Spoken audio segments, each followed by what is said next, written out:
Usa a vida do teu filho. Faz como tu queres, ó Deus. Muda, transforma os nossos corações. Traz unção, glória, Deus. Em nome de Jesus. Glória transformadora, regeneradora. Glória que aponta para o destino que o Senhor tem para todos nós. Usa a vida do teu filho, em nome de Jesus. Dê um aplauso, Senhor.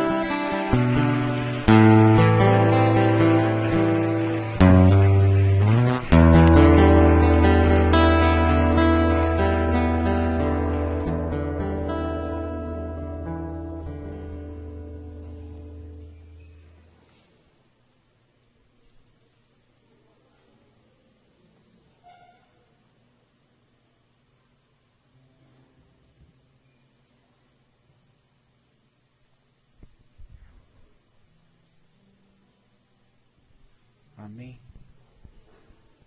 Glória a Deus.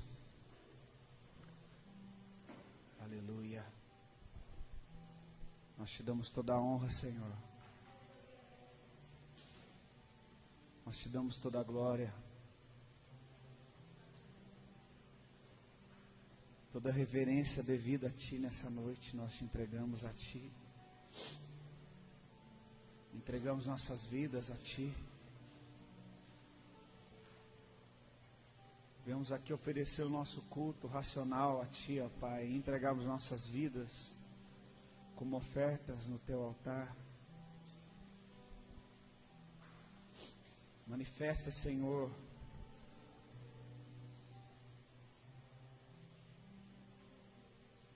traz a Tua nuvem de glória sobre nós, ó Pai. Eterno Pai, nós queremos a Tua presença, Pai.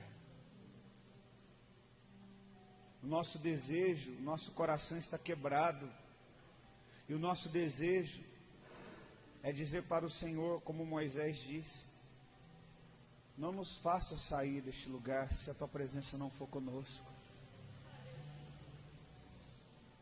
Não nos envie o anjo, não nos envie nenhum sinal que não seja a própria presença do Senhor. E o Senhor respondeu para o teu servo Moisés: a minha presença irá contigo. No texto original a tua palavra diz: as minhas faces irão contigo. Mostra o teu rosto, mostra as tuas faces para nós, Senhor. Mostra a tua identidade para nós, porque a tua identidade é revelada para aqueles que são íntimos. Como fala no Salmo, a qual o Senhor fará conhecer os segredos da sua aliança. Que nós estejamos num tempo de aliança, que nós não viemos pedir vinho novo, porque nós não queremos nos embriagar, nós queremos um tempo de sobriedade. Nós queremos viver um tempo de sobriedade, Senhor, na Tua palavra. Nós não queremos mais nos embebedar do vinho novo, como nosso amado irmão falou agora há pouco, e saímos daqui do mesmo jeito. Mas nós queremos um tempo de sobriedade, Senhor. Que a Tua palavra venha a nós. Que a Tua santa palavra venha ao nosso espírito, à nossa mente, ao nosso coração agora, nos trazendo sobriedade, entendimento, para que nós sejamos transformados, para que nós sejamos totalmente do Senhor.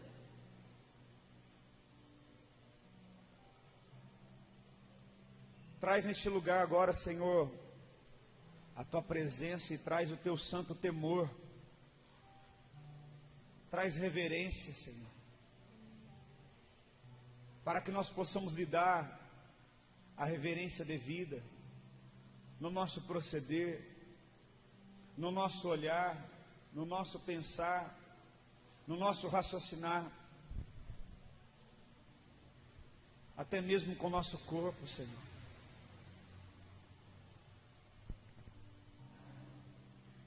Que nós tenhamos agora o santo temor do Senhor.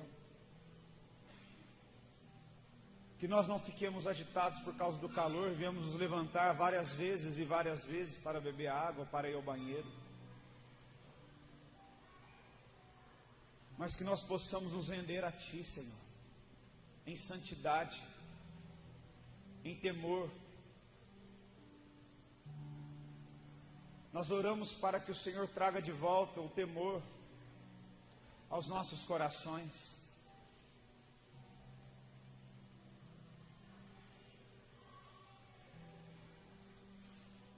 Que nós possamos dar a reverência devida a Ti, ó Pai.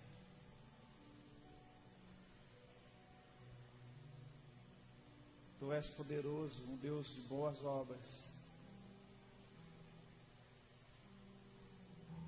E as Tuas misericórdias não têm fim.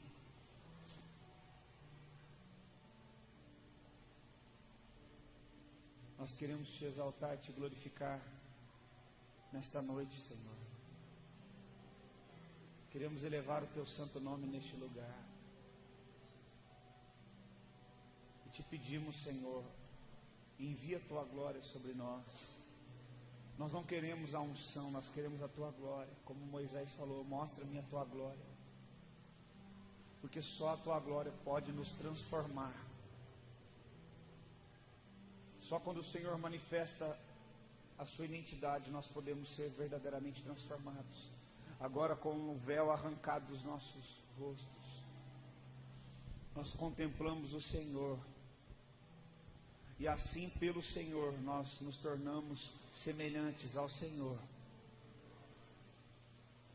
Não nos faça como o povo de Israel que disse: não fale Deus a nós, mas fale Deus a Moisés.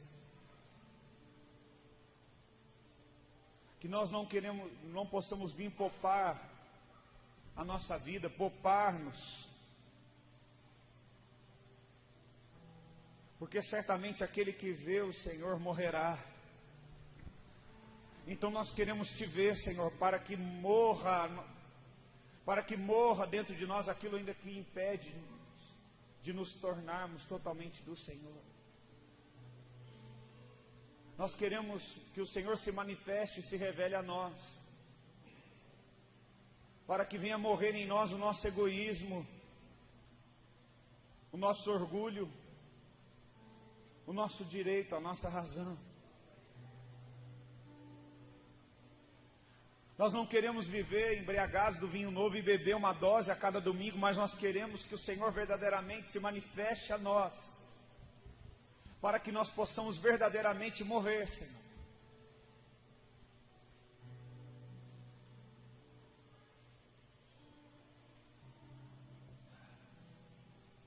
Para que não seja só mais um domingo, mas que hoje seja verdadeiramente um sepultamento do nosso eu, um sepultamento do evangelho humanista, um sepultamento de um evangelho centrado no homem, para que possamos viver este evangelho do reino apontado pelo Senhor.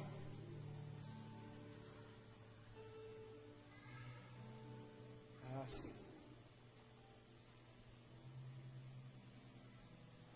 Quantas vezes temos falhado em Te dar, Senhor, a reverência devida?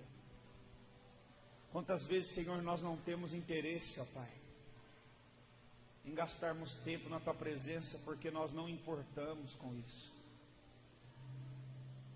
porque nós não queremos saber o que o Senhor pensa, porque nós não queremos saber o que é importante para o Senhor. Quantas vezes nós oramos e as nossas orações são mais conselhos que nós estamos dando ao Senhor. Quantas vezes nós oramos aconselhando o Senhor: Senhor, faça dessa forma, Senhor, faça assim, Senhor, que o Senhor faça assim, que o Senhor determine. Nós determinamos isso, ao invés de dizermos: Senhor, cumpre em nós o Teu querer. Ao invés de dizermos como Maria diz: cumpre em mim o Teu querer. Maria não se importou com as palavras de acusação. Maria não se importou com o que iriam pensar dela sendo uma menina e estar grávida, mas ela tão somente disse: cumpre agora na Tua serva a Tua vontade, para que o Senhor cumpra verdadeiramente em nós a vontade do Senhor em nós. Nós não podemos pensar em nós, nós não podemos pensar nas consequências que iremos enfrentar. Faça isso, ó Pai, nós pedimos. Em o nome do Teu Filho Jesus Cristo, amém. Curva sua cabeça agora e você vai orar. Porque eu sinto o Espírito Santo aqui nos constrangendo. Talvez você não tenha uma mentalidade de que você tem vivido no pecado, porque você entende que pecado é bebida, é cigarro. Mas vai muito além do que isso. Vai muito mais além do que isso, do que esses hábitos. Mas a palavra do Senhor diz, eu queria que você curvasse a sua cabeça e fechasse os olhos e só ouvisse, que aquele que se torna amigo do mundo se torna inimigo de Deus. E quando eu lembro desta passagem, eu choro dentro de mim. Porque uma coisa que eu não quero me tornar é inimigo de Deus. Eu não quero me tornar inimigo daquele que me amou e entregou o seu único filho para morrer por mim, enquanto eu ainda era um pecador. Eu não posso e não desejo ser inimigo daquele que me tirou do lamaçal de pecado. Mas quantas vezes nós nos tornamos inimigos de Deus porque nos tornamos amigo do mundo. Amigo do mundo porque nós não queremos abrir mão de pensamentos, de ideias, de paradigmas que recebemos dentro desse sistema mundano. Esses irmãos que encontraram o pastor Cristiano e disseram: não aceite esse projeto, você vai acabar com a sua vida. Provavelmente eles disseram isso porque eles têm uma mentalidade do mundo. Eles não conseguem entender o reino de Deus. E talvez você está aqui nesta noite e você se tornou amigo do mundo, porque a palavra de Deus ela te fere, a palavra de Deus ela te confronta. E você tem insistido em ser desobediente, em ser rebelde à palavra de Deus. E nesta noite o Senhor está te dando uma oportunidade de você se reconciliar com Ele, de você se livrar de todo rudimento do mundo, de toda a mentalidade do mundo. Talvez você veio até mesmo de um ministério que se dizia evangélico e cristão, que pregava e ensinava estratégias do mundo dentro da igreja, usava de artifícios do mundo dentro da igreja. Então nesta noite é necessário que você renuncie a isso, e que você ore agora. Eu quero, por gentileza, que você levante a sua voz e ore. Que o Espírito Santo venha agora trabalhar no teu coração, em nome de Jesus. E depois eu vou liberar a semente, mas antes você precisa fazer isso, porque assim importa. Abre o teu coração e diga: Espírito Santo, me perdoa, me perdoa, me perdoa pela minha rebeldia, me perdoa pela minha desobediência, me perdoa porque ainda há muito do mundo em mim. Oh Espírito Santo, ouve o clamor da tua igreja. Confesse o seu pecado de imoralidade sexual, confesse o seu pecado de corrupção. Você que usa de maneiras para manipular as pessoas, amigo do mundo, renuncie isso nesta noite. Renuncie.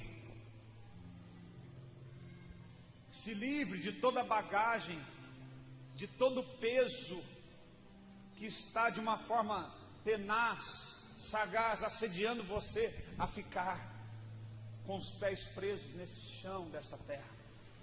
E agora entra no santuário invisível de Deus e confesse agora o teu pecado, porque o Senhor me enviou nesta noite como um homem de Deus, como boca de Deus, para dizer: arrependem-se, arrependem-se, porque é chegado o reino de Deus. O que antecede o reino de Deus, o que prepara a chegada do reino de Deus, é arrependimento. Nós não podemos ir para as igrejas, achar que podemos comprar as bênçãos, Achamos que podemos arranjar um atalho para alcançar uma bênção. Mas se nós queremos o reino de Deus na nossa vida, a restauração de Deus, a transformação de Deus, a salvação de Deus, nós precisamos de arrependimento hoje. Nós precisamos de arrependimento agora. Ore, ore, ore. Ore. Ore. E quando você se arrepender do seu pecado, você não necessitará mais de um evangelho humanista, um evangelho que passa a mão na sua cabeça, um evangelho em que, para que você se sinta importante, você precisa ouvir de alguém e você tem valor. Um evangelho que, para você se sentir importante, você tem que cantar que você é um espelho que reflete a imagem do Senhor. Não importa se o mundo não te notou, você não vai precisar mais se embriagar dessas canções antidepressivas gospel, antibíblicas. Você não vai precisar mais se embriagar e cantar coisas que não são verdades. Você não vai precisar mais apoiar a sua segurança numa canção dessa, ou como tantas outras que eu poderia citar. Mas você vai saber que se o Senhor é o teu pastor, Ele vai te conduzir às águas tranquilas. Ainda que você passe pelo vale da sombra da morte, você não temerá, porque o Senhor é o teu pastor.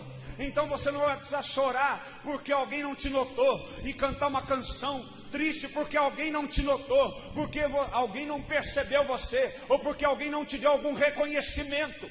Porque aquele que busca esse tipo de reconhecimento, o Senhor fala que já recebeu o favor dos homens, mas aquele que busca a face do Senhor, aleluia, a sua alma descansa no Senhor. Ele não procura estar em lugares altos onde todo mundo vê, para falar, parabéns porque você fez isso. Mas a sua alma está na sombra do Onipotente, e nesta sombra Ele descansará. Se você procura descanso para a tua alma, esconda-se na sombra do Deus Onipotente. Não coma mais desse evangelho que é lixo, que te contamina, que leveda toda a massa, que fermenta. Não coma mais. Porque o Senhor já disse que um pouco de fermento estraga toda a massa. A palavra de Deus, ela é poderosa. A palavra de Deus, ela é perfeita, ela é poder. Mas se você colocar fermento, estraga o efeito da palavra em você. Então nesta noite o Senhor quer liberar a glória dele sobre você.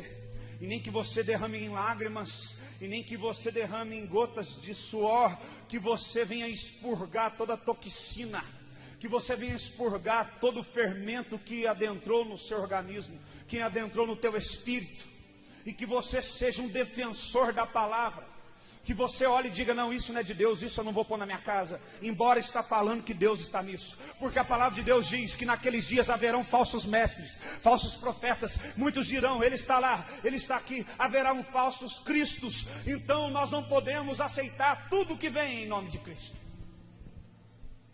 mas nós temos que olhar e dizer, não, isso não é do Senhor. Eu estou ferido, eu estou magoado. E o Evangelho diz que se alguém está ferido, está magoado, ore por aquele que te feriu, te perseguiu.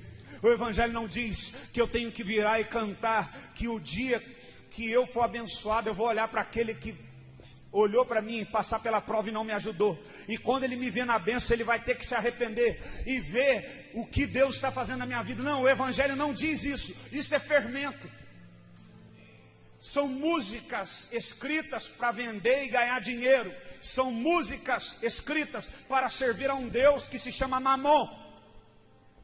Mas se nós queremos louvar e engrandecer ao único Deus verdadeiro, então dos nossos lábios sairá um perfeito louvor. E nós não iremos necessitar de esperar o próximo CD para adorar a Deus. Nós poderemos fazer como aqueles que estão no céu dizem: Santo, Santo, Santo, santo, santo, santo. De dia santo, de noite santo, santo, santo é o Senhor nosso Deus. Santo.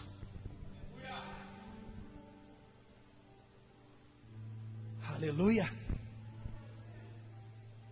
Quem está entendendo, diga amém. Então coloca para fora todo o fermento agora. Vai, pondo para fora, vai orando isso. Vai orando, Deus está operando aqui neste lugar. Nós não somos uma plateia, nós somos uma igreja adoradora, que adora em espírito e em verdade. Eu não estou aqui para conduzir você em nada, eu estou aqui para fazer parte daquilo que Deus está fazendo aqui agora. Oh, por isso chega a sua voz e começa a chorar e orar, fala: Senhor, eu não vou aceitar mais. Talvez os seus gostos vão mudar, aquilo que você ouve vai mudar, não tem problema.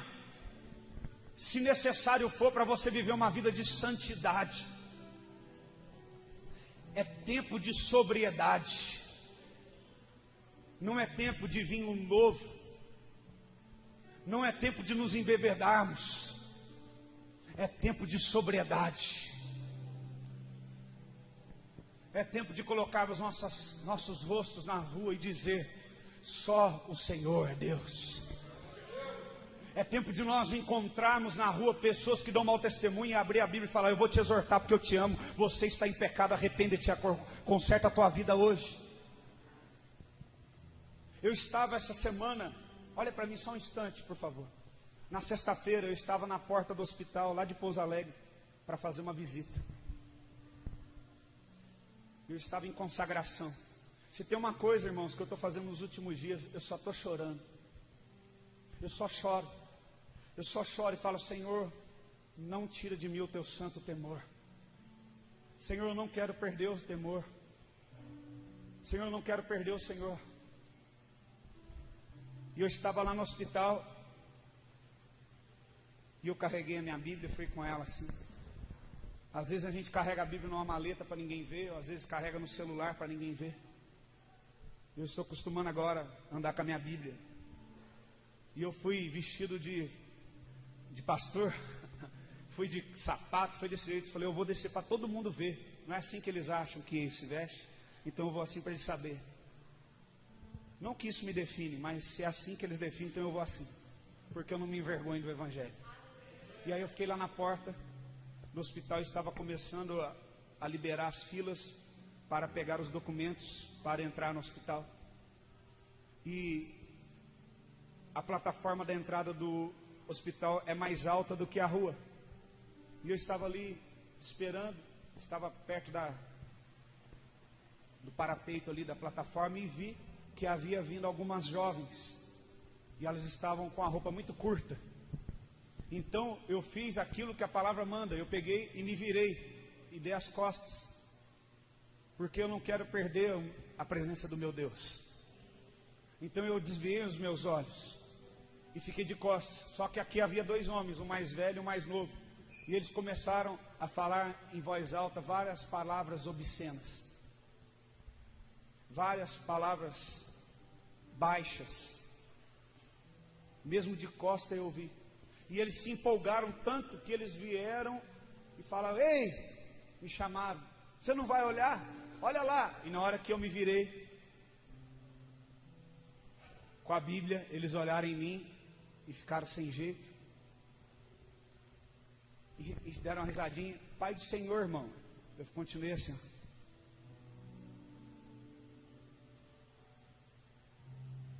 A gente tem comido tanto fermento que a gente não tem tido vida com Deus, autoridade para ser instrumento de Deus para exortar nossos irmãos. E aí eu virei: meus irmãos, vocês são crentes? Ah, eu sou da igreja tal, eu sou da igreja tal. E como é que você tem coragem de falar as coisas que você estava falando aqui agora? Existem várias pessoas entrando aqui agora e ouvindo. Como que vocês podem ser capazes de dar um mau testemunho desse? O mais velho, que é o pior. O mais velho que é o pior. Lá em Provérbios fala um texto, né? Que é melhor ser um pobre sábio do que um velho rei rico que não aceita mais disciplina e exortação. E ele olhou para mim e falou: não, mas Deus sabe que a nossa carne é fraca. E que eu só estava olhando só, não estava arrancando pedaço. Eu falei: se a palavra de Deus diz, já abri. Falei: agora eu vou pregar para eles aqui. Que os nossos olhos são a lâmpada do nosso corpo. E se os nossos olhos forem bons, todo o nosso corpo será bom. Mas se os nossos olhos forem maus, nosso corpo será mau. Se os nossos olhos forem luz, todo o nosso corpo será luz. Mas se os nossos olhos forem trevas, com grandes trevas nós estaremos. A Bíblia diz: se o teu olho te impede de pecar, arranca-o. Isso não é desculpa para você viver no pecado. O senhor é um homem mais velho, o senhor devia dar exemplo para mim, para ele. E o senhor está dando mau exemplo. Arrependa-te, porque está chegando o reino de Deus. E se Jesus voltar, você vai para o inferno. Falei para ele. Já falei na lata. Ele olhou para mim e falou assim: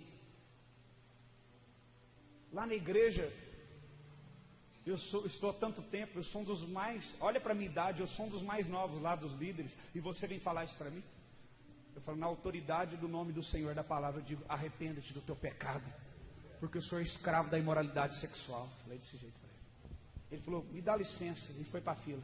Falei: um já foi, agora o outro. Aí o outro ficou olhando para mim. Eu falei: e você também, vem aqui. E pá, 30 anos de igreja, nasceu na igreja.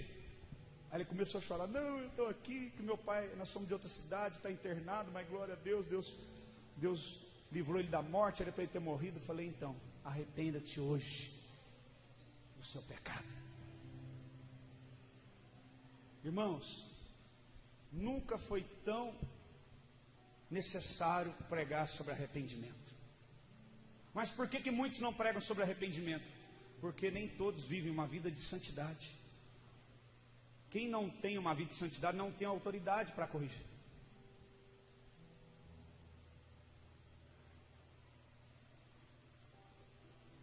Então as pessoas vêm para a igreja e continuam as mesmas, porque elas não aceitam a exortação. Quantos homens como esses dois estão na igreja e quando passa uma mulher fica olhando e dão desculpa bíblica para olhar para a mulher?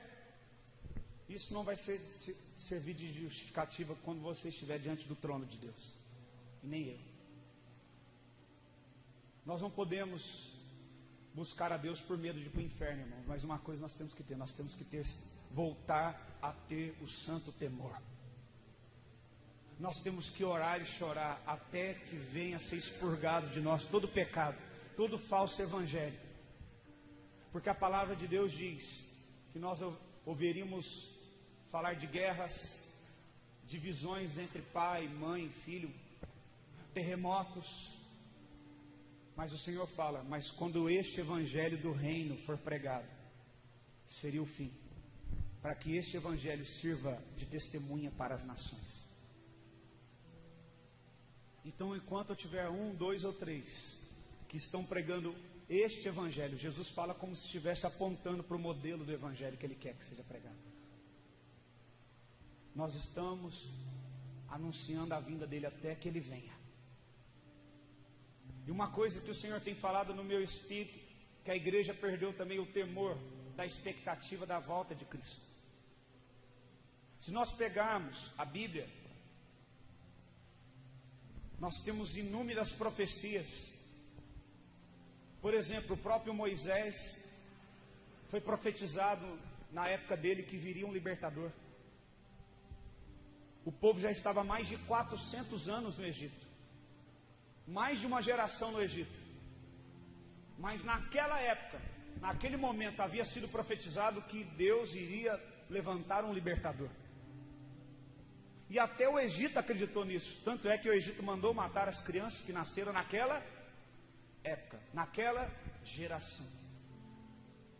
Então, quando passa todo aquele processo na vida de Moisés e ele volta e diz para o povo: Deus me enviou para conduzir vocês, para libertar vocês e levar para uma terra. O povo estava aguardando há muitos anos, passando de uma geração para outra, de que um dia a profecia iria se cumprir. Quem está entendendo? O povo vivia na expectativa de que a profecia se cumprisse. E quando aquela geração não vislumbrava isso, ela passava para a próxima: olha, Guardem essa esperança, que essa profecia um dia vai vir um libertador e ele vai nos tirar daqui. Então, quando acontecia, o povo acreditava porque sabia. Por quê? Porque manteram vívida essa esperança. Então, quando Jesus chegou, muitos creram, porque há mais de 450 anos antes do nascimento dele, Isaías profetizou. Isaías disse, e ele falou que o castigo que nos traria paz estaria sobre ele, e pelas feridas dele nós seríamos sarados. Então, o povo vivia na expectativa sempre das profecias. Só que existe uma profecia hoje, para ainda ser cumprida, que não está somente liberada para o povo hebreu, mas para todos. Não se cumpriu, ela vai se cumprir. Em nome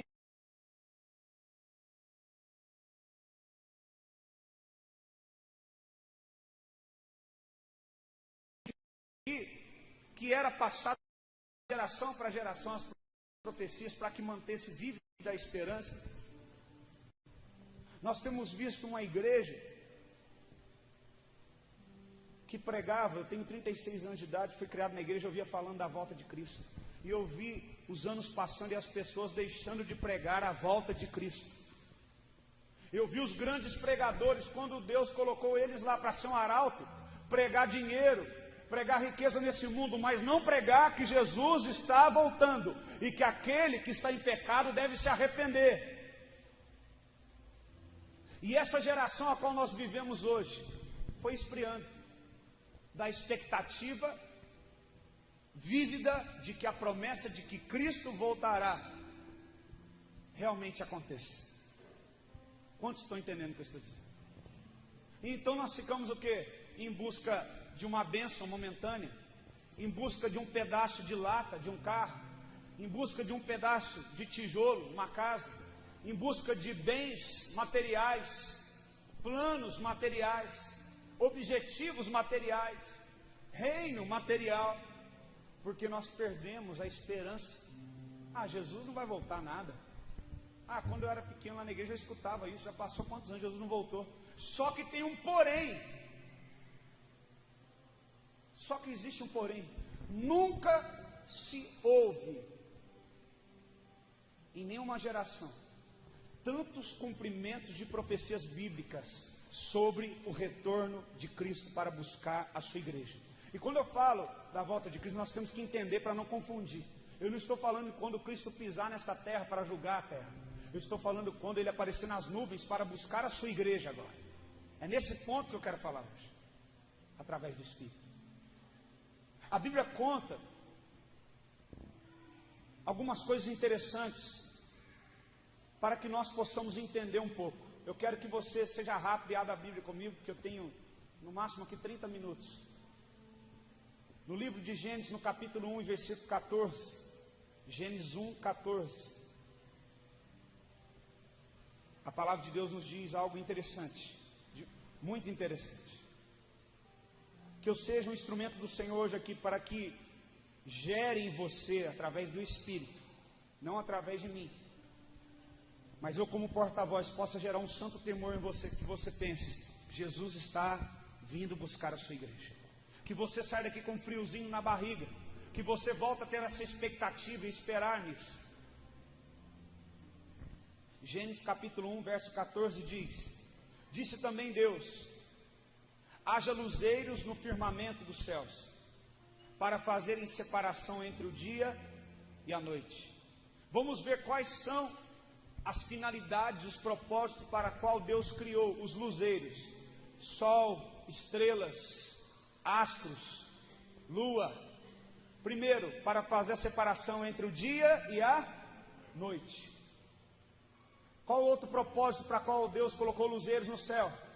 Para serem eles como sinais.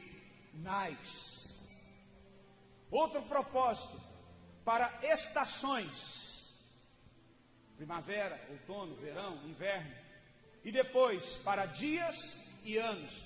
Todo mundo aqui que estudou sabe que a maneira em que se conta os anos a maneira em que nós sabemos as estações, tem a ver, tudo a ver com aquilo que está no céu, com as estrelas, com a lua, com o sol. As irmãs que vão lá no salão e vão preparar o cabelo, sabem que tem o tempo certo da lua certa.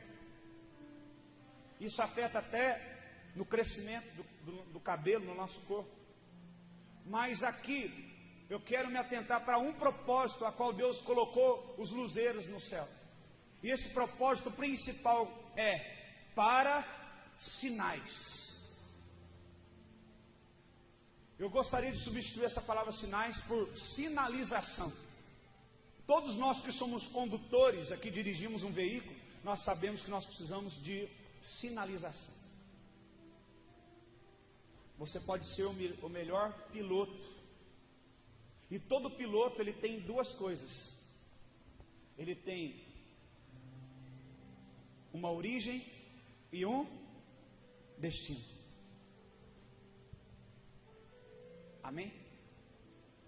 Mas para que você possa conduzir, chegar no seu destino, você precisa seguir uma sinalização. Então vejamos, pastor, mas a Bíblia fala que ninguém saberá o dia e nem a hora. Ok, mas será que quando Jesus dizia que ninguém saberá o dia nem a hora, Ele queria que em nenhum momento nós tivéssemos o interesse de procurar gerar no nosso espírito como seria a geração, a época em que Jesus viria? Vamos ver no livro de Mateus, capítulo de número 23, o que acontece. Mateus capítulo 24.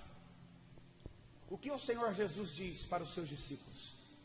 Nós vemos em várias ocasiões, Mateus 24, Jesus exortando os seus discípulos. Por exemplo, certa feita, um discípulo de Jesus falou o quê? Senhor, você quer que eu ore e mande que caia fogo do céu para consumir esse povo? E o Senhor fez o quê? Exortou o seu discípulo. Certa vez um outro discípulo falou para Jesus: mostra-nos o Pai. E Jesus falou para ele o quê? Repreendendo: como você pede para que eu te mostre o Pai? Vocês não têm andado comigo todo esse tempo. Mas o interessante é que em Mateus capítulo 24 nós vemos uma pergunta dos discípulos e não vemos Jesus exortando os discípulos por conta dessa dúvida. Veja só o que fala em Mateus capítulo 24, versículo 3. 24, verso 3. No Monte das Oliveiras achava-se Jesus assentado. Quando se aproximaram os discípulos dele em particular e lhe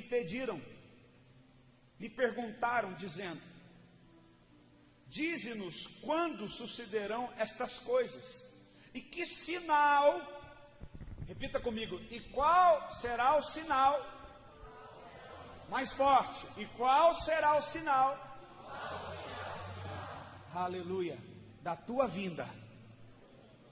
Os discípulos chegaram e falaram: quando, em que tempo isso vai acontecer? E qual será o sinal da tua vinda? Jesus não os corrigiu, Jesus não os inibiu, mas veja só a resposta de Jesus no verso 4. E ele lhes respondeu: vede. O que ele falou? Vede.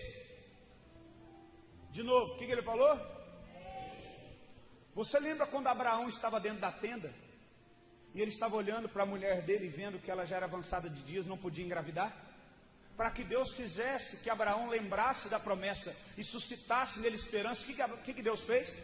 Entrando o Senhor dentro da tenda, o conduziu para fora, levantou os olhos dele para o céu e falou: vede, olha para o céu, contra as estrelas, se é que você pode, assim será a sua descendência. Sempre quando Deus quer nos sinalizar, quando Deus quer suscitar em nós a esperança e a sua santa promessa, Ele vai falar para nós: vede,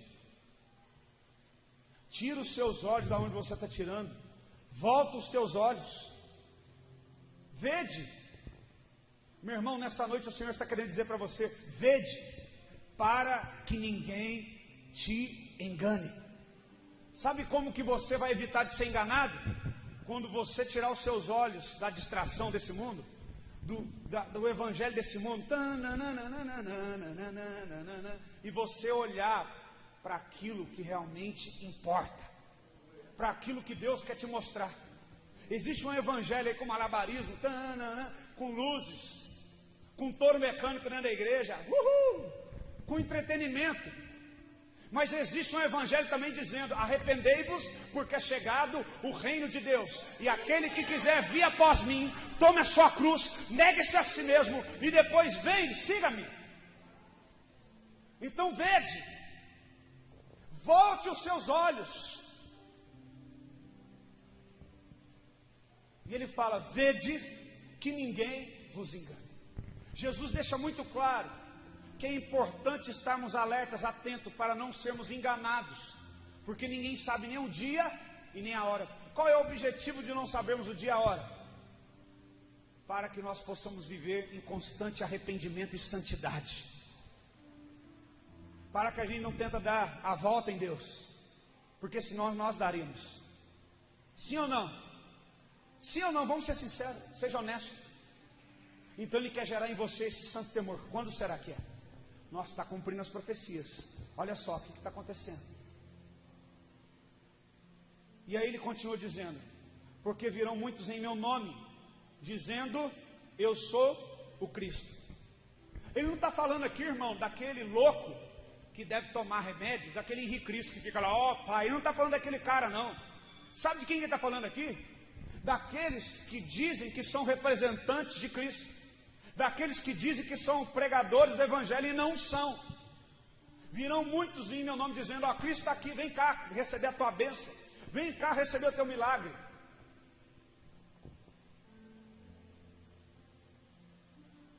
E enganarão a muitos. Ah, mas Deus deve estar naquela igreja, porque aquela igreja lá está cheia de gente. Sim, cheia de gente enganada. Porque há muitos achando que Cristo está lá, e Cristo não está. Porque para o rei vir, você tem que falar do reino dele. Ele só se manifesta quando você fala do reino. O rei só vem quando o rei só vem quando se fala do reino.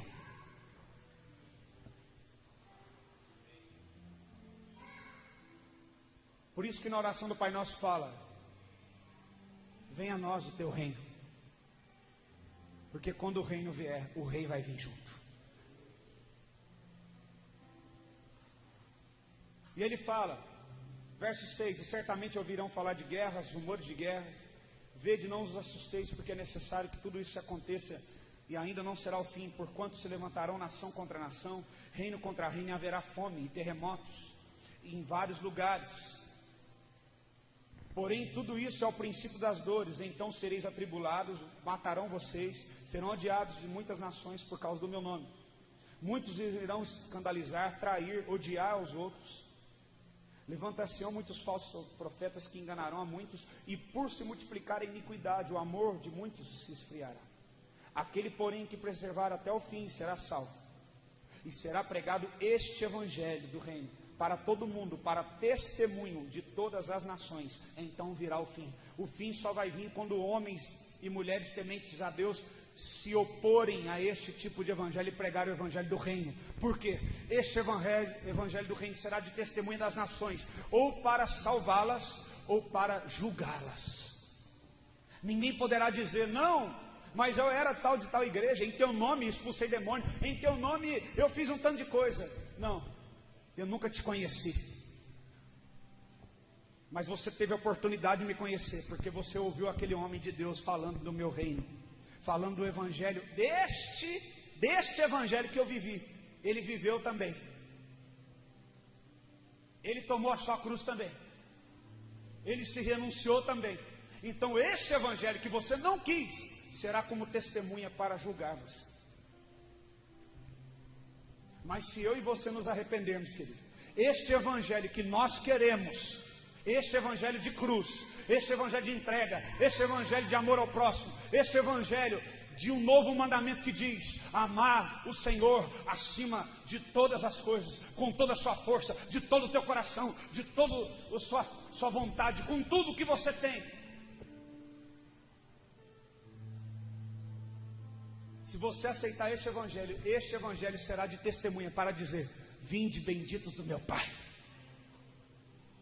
E a cada vez, como ele falou, eu achei uma coisa interessante: mais um culto, e mais um culto, e a gente prega de novo, e a gente fala de novo, e a gente olha aquelas pessoas que nós amamos, continuando vivendo no pecado do mesmo jeito, e a gente continua amando, e esperando que um dia vai mudar, e continua vivendo no pecado do mesmo jeito. A cada dia você está se enforcando mais ainda, porque você está numa igreja, num templo onde se fala o evangelho do reino, e não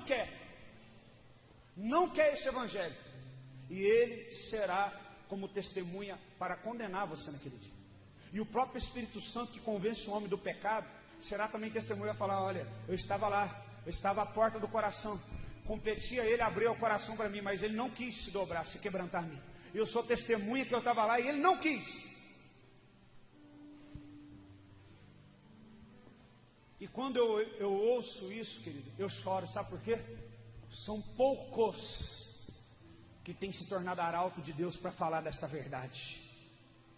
E esses poucos não têm valor nesse sistema evangelástico. Não tem valor. Quando o pastor fala para você: querido, eu te amo, mas abandona o teu pecado. Não tem valor. Não tem valor. Porque nós queremos o evangelho que nós podemos comprar. Nós queremos o evangelho, dízimos, é hora da oferta. Tan, tan, tan, tan. Nós queremos o evangelho do entretenimento. Sabe por quê? Porque estamos cheios de entretenimento. Sabe por quê que muitos dos seus filhos, quando chegam na igreja, não suportam ficar no culto?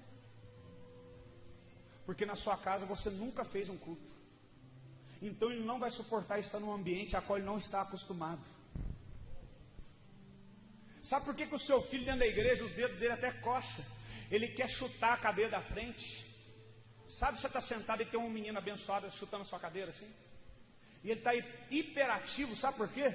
Porque você trabalha o dia todo e você acha que a recompensa, o tributo por você trabalhar tanto, na verdade você se sente tão culpado por ser tão ausente dentro da sua casa, por não ser um sacerdote, por não ser uma sacerdotisa, e você quer encher seu filho de tanto lixo, de entretenimento, de tanto entretenimento, é internet, é tablet, é videogame, é não sei o que, é tudo,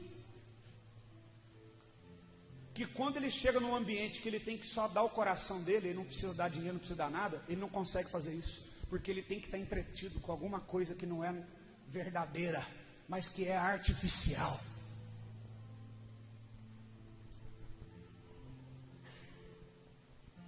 Será que você está entendendo? E então a gente canta: e seremos a geração que nessa... Nós não sabemos o que nós estamos cantando. Não sabemos. Porque quantos de nós estamos aqui no culto e estamos aqui, mandando mensagem no Facebook, estamos aqui mexendo no WhatsApp? Isso é irreverência, isso é pecado. Por que é pecado? Porque você está aqui de corpo presente, mas não está em espírito e em verdade. E se o pastor olhar para você e fazer assim: ó, não, você sai da igreja e nunca mais volta. Quantas pessoas têm a coragem do telefone tocar, ela ficar ali: estou no culto aqui, daqui a pouco eu vou. E ela acha, tudo bem, legal, normal. Entra dentro do fórum e faz isso para você ver. Eles vão te colocar para fora na hora da audiência. Quem aqui é advogado? Tem algum advogado aqui? Nenhum advogado? Mas eu estou falando a verdade, pode acreditar. Por quê? Se tem que ter respeito diante de um juiz, que é um homem falho, quanto mais diante do nosso Deus Todo-Poderoso, Criador dos céus e da terra, o justo juiz. E nós achamos que legal, só porque eu vim na igreja de bermuda aqui, eu posso cortar o cabelo diferente, pastor não. Então nós estamos, nós somos antirreligiosos, bate aqui, meu pastor ele é diferente, tal. Isso não tem nada a ver, isso é bobagem. Não tem nada a ver. Se você usa bermuda, deixa de usar bermuda. Se eu uso terno, se eu não uso terno, se eu uso jeans, se não uso. Tanto é que eu comecei a fazer isso. Sabe por quê? Eu não gosto de terno, não gosto de gravata. Mas eu usava só jeans e camiseta. E eu pensava assim, não, eu estou revolucionando. Eu estou fazendo a diferença. E eu vi quanto eu estava sendo tolo. Porque eu estava criando um outro padrão e dizer, isso aqui é de Deus. Enquanto Deus, Ele quer isso aqui, meu. E você acha que você sai da igreja, Deus, sei, está aqui, porque você usa bermuda, aqui você usa boné, aqui é diferente. Não, aqui é da hora, lá não tem religiosidade. Eu quero te dizer que, embora eu conheça o coração desses dois, não são religiosos, tem religiosidade aqui sim. Tem. Sabe por quê? Não por conta deles, por conta de pessoas que estão aqui e ainda não abandonaram o fermento da religiosidade. E talvez você que está de bermuda, está aí de boné, você é muito pior do que aquele crente que está com o cabelo quase tropeçando, ou daquele irmão que usa terno e gravata. Porque agora você virou a arma, mas virou para o outro lado agora, o carrinho. E você não entendeu que quem que tem que ir para a cruz aqui é você. Que antes de você olhar o cisco no olho do teu irmão, é para você arrancar a trave do teu olho. Não ser uma metamorfose ambulante, mas ser um homem, uma mulher lavado e remido pelo sangue do Cordeiro, transformado, que tem nojo do pecado. Seja de bermuda, de terno e gravata, dizer, eu rejeito o pecado.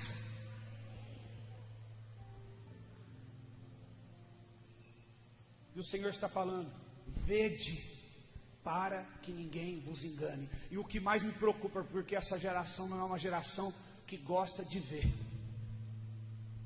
aquilo que Deus quer mostrar, que gosta de olhar para a palavra, que gosta de sentar com o pastor e falar, pastor, me dá um estudo aqui, fala da palavra, eu quero crescer. Que gosta de vir nos cultos de oração, que gosta de vir nos cultos de ensino, que gosta de vir nos discipulados, que gosta de pegar a apostila e ler, que gosta de pegar o livro que o pastor te deu e além de não ler, não devolve. E nós temos dado tantas e tantas desculpas para Deus, para não servir.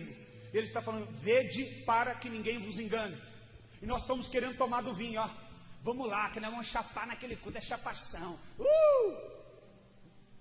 Irmãos, eu gosto da presença de Deus, eu gosto de falar em língua estranha, eu acredito nisso tudo, mas eu vou te falar, chegou um tempo de nós não sermos mais meninos, chegou o tempo de sermos homens. Quando eu era menino, as pessoas pegavam eu pela calça e me levavam onde eu queria, vem cá, ai que legal, mas agora, irmãos, que eu sou homem, eu mesmo me cinjo, e eu decido para onde eu quero olhar, e eu quero olhar para o autor e consumador da minha fé. Eu posso respeitar grandes homens de Deus e honrar, mas tem um a qual eu nunca posso tirar os meus olhos, o nome dele é Jesus Cristo. Ele é meu alvo, ele é aquele que eu quero ter todos os dias para mim. E se você está aqui, querido, e você não acredita nisso, você está no lugar errado. Você está perdendo seu tempo. Você podia estar na sua casa assistindo televisão. Mas se você acredita que você é um verdadeiro salvo, dê uma resposta à altura disso. Porque a palavra de Deus diz lá em Romanos que nós não devemos abusar da graça e vivermos no pecado. Deus está nos dando sinais. Deus está nos apontando que a cada dia se mostram cada vez. Os sinais da sua vinda já se mostram cada vez. Vencendo, vem Jesus. Sabe o que eu acho? Que nós devíamos voltar para as harpas. Nós devíamos voltar para a oração de joelhos. E não chegar na igreja e ficar. E aí, você viu o jogo lá? Rapaz. Agora vai começar o culto. Liga a chave. Vai começar o culto agora. O pastor vai começar lá. Sabe o que isso prova? Que muitas vezes o teu coração não veio pronto para adorar a Deus. Você veio para um clube, veio ver os seus amigos, veio falar do futebol, veio falar das coisas. Isso aqui não é ambiente para isso. Existem momentos em que a igreja tem isso. Mas o culto não é um ambiente para isso. O culto já fala que é um lugar de cultuar, de dar adoração e louvor para aquele que é devido e tem todo o direito de receber. O culto não é para você. Não é para você chegar no final do culto e virar para aquele irmão que você convidou. Você gostou do culto? Você gostou da igreja? Não, comece errado, não estrague ele. O culto não é para ele. O culto não é para o perdido. O culto não é para você, o culto não é para mim, o culto é para Deus. E quando o centro é Deus, o perdido é salvo, o caído é restaurado, o enfermo é curado, o endemoniado é liberto.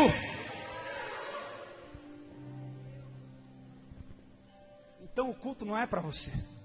Não é para você saber se gostou ou deixou de gostar. Eu não estou preocupado em pregar aqui e saber se alguém vai gostar. Eu estou preocupado em entregar exatamente o pão na mesma receita que ele entregou para mim. E quem quiser pega da mesa e come. Quem não quiser, não come. E isso será de testemunho naquele dia para você. A palavra de Deus diz algo interessante. Eu acredito que ainda dá tempo aqui, pastor. Abra comigo em Lucas. Eu voltei da África, irmãos, eu só choro. Sabe por quê? Conversei com o pastor, ele concordou comigo. Nós vivemos um evangelho raso. Nós queremos um evangelho de resposta rápida, de resultados rápidos. Mas nós não queremos nos entregarmos no mesmo nível, ter o mesmo nível de entrega para o mesmo nível de resultado que nós queremos. Em Lucas capítulo 12, versos 54 e 56, Jesus disse, e eu vou ler só mais um texto e quero orar e já passar para o pastor aqui, para não extrapolar do horário, por causa dos vizinhos que ele pediu. Diz assim, Lucas 12, 54 e 56. Disse também às multidões, quando vedes aparecer uma nuvem no poente, logo dizes, vem a chuva, e assim acontece. Irmão, sabe aqueles papos de quem não tem conversa? É conversa fiada? Será que vai chover hoje? Já viu isso? É só lá em Minas Gerais que tem isso? Aqui não tem? Ah, eu acho que vai chover sim. E aí vem e chove. Ah, rapaz, aquele cara lá, aquele cara sabe das coisas. Aí, o próximo versículo diz, e quando o vento sopra, o vento sul, você diz, fará calor. E assim acontece. E está acontecendo hoje aqui. Está fazendo calor. Aí Jesus vem e chama na repreensão agora. E quando vedes o vento sul soprar, falam que vai fazer calor e acontece. Verso 56. Hipócritas, sabeis interpretar o aspecto da terra e do céu, entretanto não sabeis discernir esta época. Sabe o que ele está falando? Vocês sabem discernir quando vai chover, quando não vai, mas vocês não sabem discernir o momento em que a igreja está vivendo. Você não sabe discernir o que está para acontecer. Tem gente orando achando que a situação vai melhorar. Deixa eu falar para você, irmão, a situação vai piorar, porque para o anticristo vir o negócio vai ter que estar muito ruim. Para de se enganar, irmão. Só vai melhorar quando o anticristo vier como solucionador de todos os problemas. Então, para que seja preparado, para que o anticristo venha, só vai piorar daqui para frente.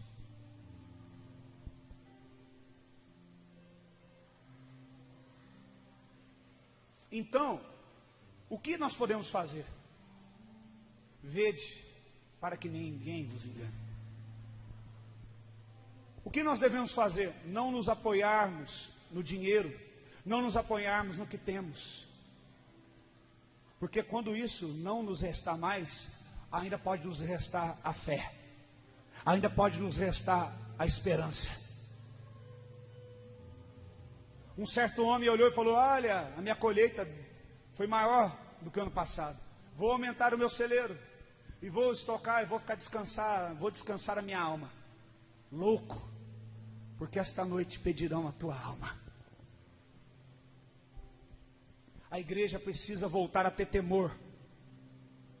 Eu tenho pregado várias séries de mensagens lá, e tem pessoas que terminam o culto chorando, tem pessoas que não conseguem conversar mais uma com as outras, termina o culto, elas vão embora, e elas mandam mensagem para mim, pastor, eu não posso ficar, eu não posso perder Jesus, eu não posso, eu preciso me santificar mais, eu preciso orar mais. Eu falo, louvado seja Deus. E tem gente saindo da igreja, eu falo, glória a Deus, sacode a figueira mesmo, Senhor, arranca, porque aquele que dá fruto, o Senhor limpa para dar mais, mas aquele que não dá, o Senhor arranca mesmo. Não estamos preocupados em encher a igreja, como o pastor falou. A nossa preocupação é que você saia daqui e entenda que só há um caminho, só há uma maneira, querido: santidade, santidade, santificação, sem a qual ninguém verá a Deus.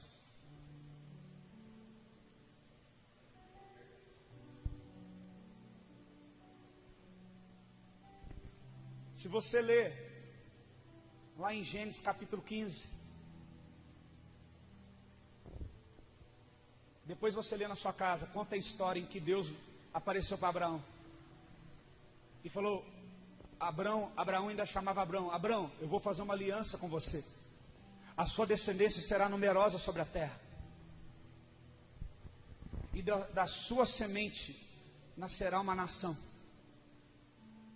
E ele falou: como eu vou saber que eu vou conseguir tomar posse dessa promessa?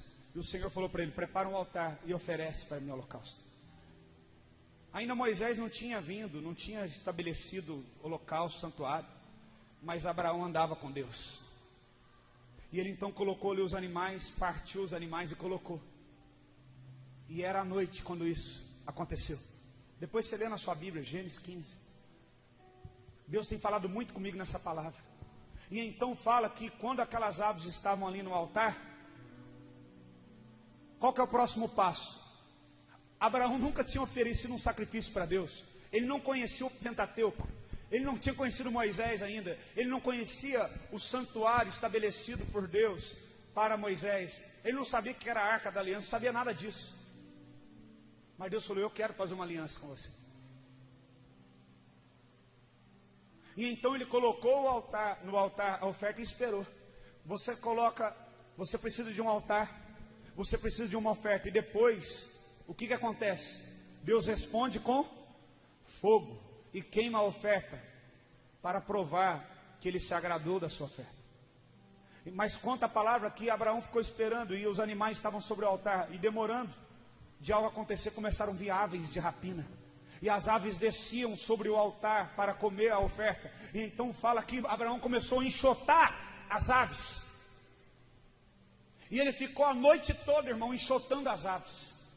Enxotando as aves. Até que ele quase desfaleceu. E quando ele estava desfalecendo, ele redobrava sua força e continuava. Eu não sei se ele pegou um pedaço de pau que ele fez, mas ele enxotava, ele deu tudo de si para enxotar aquelas aves. E quando o sol nasceu, no amanhecer, fala que passou uma tocha de fogo entre o altar e queimou aquela oferta. E Deus falou: saiba que hoje, a partir de agora, eu tenho uma aliança contigo. Meu irmão, só uma maneira de nós termos aliança com Deus, sabe qual é?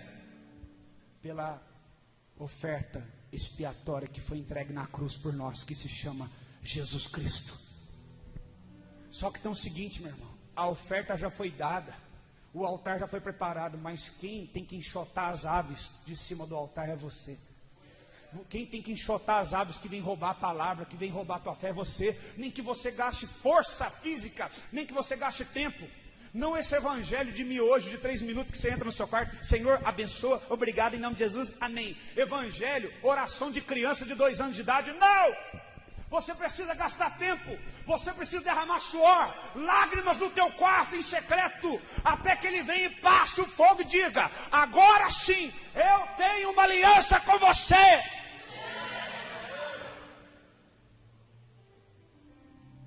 Deus precisa testar você e saber se você realmente quer isso. Ah, meu irmão, meu coração está queimando aqui. Se realmente você deseja essa aliança com Ele, não é assim: Senhor Jesus, perdoa meus pecados, escreve meu nome no livro da vida, escreve meu nome no livro da vida, em nome de Jesus, amém, pronto, você está no céu, está salvo. Não é isso, é mentira. Ali começa uma decisão, e ali começa um processo de conversão. Mas ali em diante começa a complicar a tua vida, porque agora você vai ter que pegar algo que você tem na mão e você vai ter que enxotar as aves que vêm e querem roubar a tua fé, que querem roubar a tua santidade, que querem roubar a tua comunhão com Deus. Aquele vício que você tem, que depois que todo mundo vai dormir, você fica acordado para ligar aquele computador, para ligar aquele celular, para ligar aquela televisão. São aves que querem te roubar, meu filho, minha filha. E Deus só vai falar assim: eu tenho uma aliança com você. Uma aliança no sangue de Jesus, o meu filho que eu entreguei como oferta. Quando você se posicionar para enxotar as aves que querem roubar você. Existe também uma parábola que conta do semeador saiu a semear. E ele semeou por 4 terrenos diferentes. Era a mesma semente, só o terreno era diferente. E só um terreno germinou. Mas eu vou falar só de um terreno aqui. Fala que as sementes caíram à beira do caminho. E as sementes que ficaram à beira do caminho, o que aconteceu? Vinham as aves e o quê? Pegavam a semente e comiam. Existem muitas pessoas aqui nesta noite que estão na beira do caminho. E aquele que não está no caminho, que é a verdade, que é a vida, já está fora de Cristo. Aquele que fala: pastor, não, conta comigo mais ou menos eu vou orar, mais ou menos eu vou ser santo, mais ou menos eu vou ler a Bíblia, mais ou menos eu quero Deus, mais ou menos eu vou num culto ou no outro, eu vou quando eu decido, mais ou menos você pode me exortar, mais ou menos você pode me dizer a verdade. Querido, não existe mais ou menos. Porque naquele dia, aquele que é mais ou menos, ele vai vomitar da boca dele e dizer: arreda-te de mim, porque eu não te conheço. Porque eu só conheço aquele que foi gerado na intimidade. Às vezes, conversas que nós temos, você não sabe, mas uma conversa vira uma pregação. E hoje você teve uma conversa comigo que vai virar uma pregação. Que uma intimidade, ela tem que gerar filhos. Ela tem que dar frutos. Uma intimidade que não gera frutos e só gera prazer é prostituição. E talvez você aponte o dedo para as prostitutas que estão lá. Sai do culto, olha, aquela prostituta na esquina, aquela mulher ali que já largou do marido tantas vezes. Mas você é um prostituto. Você é um prostituto. Como Jesus falou, você está apontando o dedo para a prostituta? Você está apontando o dedo para ela?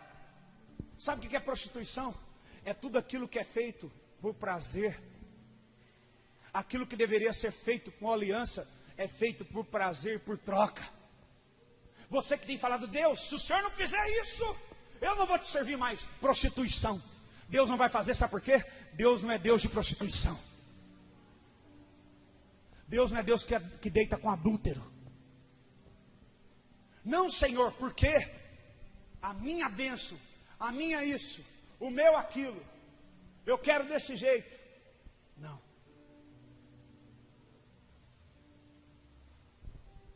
Não. O nosso Deus não é um Deus prostituto. Ele não troca a aliança por um momento de prazer. Muitos têm trocado a aliança com Deus por momentos, segundos de prazer. E chegam aqui na igreja, e porque tem tanto tempo de crente, a gente quer peitar o pastor. É o primeiro sinal de uma pessoa que está com a vida imunda, suja, cheia de pecado, é essa. Aquele que conhece a Bíblia demais e quer peitar todo mundo. Aquele que sabe demais, aquele que acha que não precisa frequentar a igreja, aquele que acha que não precisa fazer nada, que ele é o dono da cabeça dele. Tome cuidado, se tem alguém perto de você hoje aí, é 90% de chance, só não posso falar assim porque eu não sou Deus, que está sujo, está contaminado.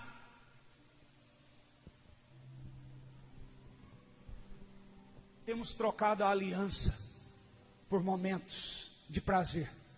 Como eu faço para não fazer mais isso? Gastar tempo, ó. E quando você estiver cansado, levante, redobre as suas forças e fala: não, Deus é Deus. Sabe quem que vai vir fazer uma aliança comigo? O Criador do céu, da terra, do sol, da estrela, da lua, do mar, da terra, aleluia, dos animais, o Pai de Jesus Cristo, o Senhor Todo-Poderoso, aquele que é infinito, aquele que não é homem para mentir, nem filho do homem para se arrepender, aquele que é eterno, aquele que é, que era e que há de vir, aquele que é santo. Ele vai vir hoje aqui, vai aceitar a minha proposta, a minha oferta, a minha entrega, a minha dedicação de querer estar com Ele, e Ele vai dizer: eu tenho uma aliança com você, eu tenho uma aliança com você. Então o fogo vai passar e vai queimar, e vai selar a nossa oferta, vai selar a nossa aliança. Ter uma aliança com Jesus Cristo não é só fazer essa oraçãozinha, não. E achar, Deus sabe do meu coração, ter uma aliança com Jesus Cristo é enxotar as aves. Sai daqui, não. Eu não vou me vender mais. Não, eu não vou cair mais. Não, eu quero Jesus. Eu quero Jesus. Eu quero Jesus. Eu te amo, Jesus. Eu te amo, Jesus. Eu te amo, Jesus. Para onde mais eu irei? Se só tu tens as palavras de vida.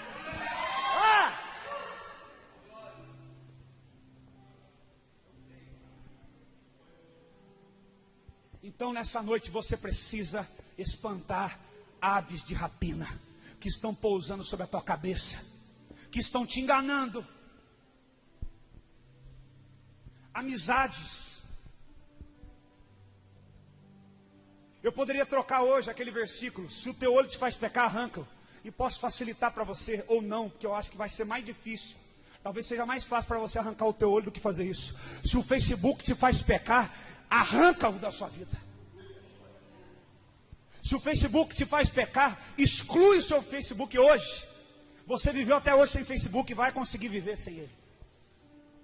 Se o celular com internet ilimitado te faz pecar, compra aquele de tijolinho e usa ele então. Arranca esse celular da tua vida. Vende e dá de oferta para casa lá, para cuidar das crianças, que você vai fazer melhor. Se aquilo que te faz pecar te faz cair, você sabe que te faz cair, arranca hoje. Espanta as aves de rapina hoje. Por quê? Jesus está voltando. E a Bíblia diz: ao soar da última trombeta, mais uma trombeta está sendo tocada aqui hoje. Arrependa-te, arrependa-te, arrependa-te. Enxote as aves de rapina, enxote as aves de rapina. E às vezes ninguém está dando ouvido, mas haverá um dia que a trombeta que anuncia, que dá o alerta, será tocada a última vez, e você não terá mais chance de estar em vigilância, de estar preparado. E você pode ser até uma noiva virgem, você pode até ter lâmpada, mas se não tiver azeite, você vai ficar, porque o noivo já passou, e você perdeu o tempo da nuvem, você perdeu o time de Deus, porque você tem se ocupado com tantas coisas que não são coisas que agradam a Deus. Você tem tempo para o esporte, você tem tempo para cuidar do seu corpo, você tem tempo para namorar, você tem tempo para viajar, e pregam isso na igreja. Isso mesmo, façam isso, cuidem da vida, aproveitem. Culto não sei do que, culto do fitness, culto do não sei do que, culto da beleza, culto daquilo, mas não fala, culto do arrependimento, culto daqueles que estão indo para o inferno, culto daqueles que precisam se arrepender, culto daqueles que precisam rasgar teu coração diante de Deus.